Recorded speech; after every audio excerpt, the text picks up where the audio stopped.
Tarehe 7 Machi mwaka huu 2025 tulipata pia taarifa kupitia mifumo yetu ya taarifa, tulipata tetesi za uwepo wa wahisiwa wenye dalili za vipele na mambo mengine yanayoendana na ugonjwa wa mpox, na ilipofika tarehe 9 Machi mwaka 2025 tulipomaliza kukamilisha uchunguzi wa kimaabara, tulithibitisha tarehe hiyo 9 kwamba nchi yetu ina wagonjwa wa mpox wawili kwa kuzingatia uchunguzi huo wa kimaabara.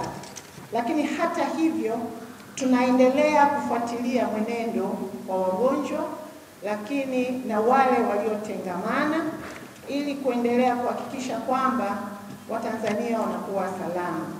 Na kama mnavyofahamu, ugonjwa huu wa mpox unatokana na maambukizi kutoka kwa wanyama kuja kwa binadamu, na binadamu ana uwezo wa kumwambukiza mwenzake pale ambapo maji kutoka kwa binadamu yanagusana, mwenye ugonjwa yanagusana na binadamu mwenzake mwingine, na hivyo anaweza kusababisha maambukizi haya, ikiwa ni pamoja na kutumia matandiko ya mgonjwa ambaye ana ugonjwa huo, lakini kugusana, kushikana mikono, kubusiana, wakati mwingine kukumbatiana. Kwa hiyo kama hayo yatafanyika lakini mmoja kati ya hao ana maambukizi haya, basi anaweza kuambukiza kutoka kwa mtu mmoja kwenda kwa mwingine. Tunachosisitiza, Mheshimiwa Mkuu wa Mkoa, kwamba magonjwa haya ya mlipuko hayana mipaka, na ndio maana tunakuwa na mifumo na mitandao kutoka nchi moja mpaka nyingine kuhakikisha kwamba kila nchi inajitahidi kulinda wananchi wake, lakini hasa kutoa elimu na kuwa na utambuzi wa dalili za magonjwa haya. Na sasa tunahimizana kila mtu afahamu dalili hizi za ugonjwa wa mpox na kuchukua hatua za kitaalamu ambazo tumeendelea kuzisisitiza kusudi tuweze kukata hii minyororo ambayo inaweza ikasambaza ugonjwa huu.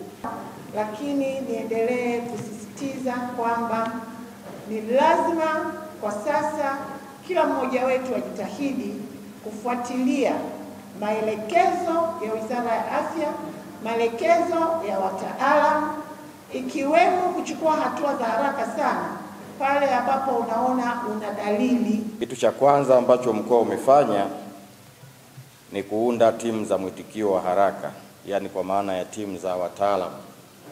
Ugonjwa unapotokea lazima wataalamu waweze kushughulika. Kwa hiyo timu hizo zimeundwa katika ngazi ya mkoa, lakini pia katika ngazi zote za halmashauri. Lakini kwa sababu ugonjwa wenyewe asili yake ni kuambukiza, kama ambavyo Mheshimiwa Waziri wa Afya itangulia kusema, aidha kwa kugusana au kugusa majimaji ya kutoka kwa mgonjwa, basi tumeandaa sehemu za kuwatenga wagonjwa iwapo watatokea. Kwa haraka tu hapa, tukianza na manispaa hapa ya Songea, tuna eneo la hospitali ya mkoa, lakini pia tuna Sanangula, hospitali ya Sanangula ya manispaa. Pale halmashauri ya Songea tuna hospitali ya Peramiho, lakini tuna hospitali ile ya halmashauri ya Mpitimbi.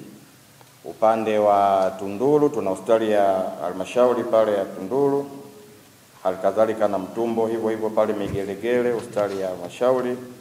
Upande wa Mbinga hospitali ya halmashauri, Nyasa hospitali ya halmashauri, na Mbinga pia upande wa vijijini ni hospitali ya halmashauri. Lakini tumeimarisha pia timu za ufuatiliaji. Magonjwa haya mara nyingi ni ufuatiliaji, Mheshimiwa Mwenyekiti. Kwa hiyo timu zetu pata habari hasa katika maeneo yale ambayo wagonjwa wanaweza wakaingia. Mathalan ni viwanja vya ndege, na hapa Songea tunacho, lakini zile boda, mipaka ya Mkenda pamoja na kule Nyasa, timu zetu zimeimarishwa zaidi kufuatilia hasa watu wanaoingia, lakini pia na timu za ndani kwa ajili ya kufuatilia wananchi wetu.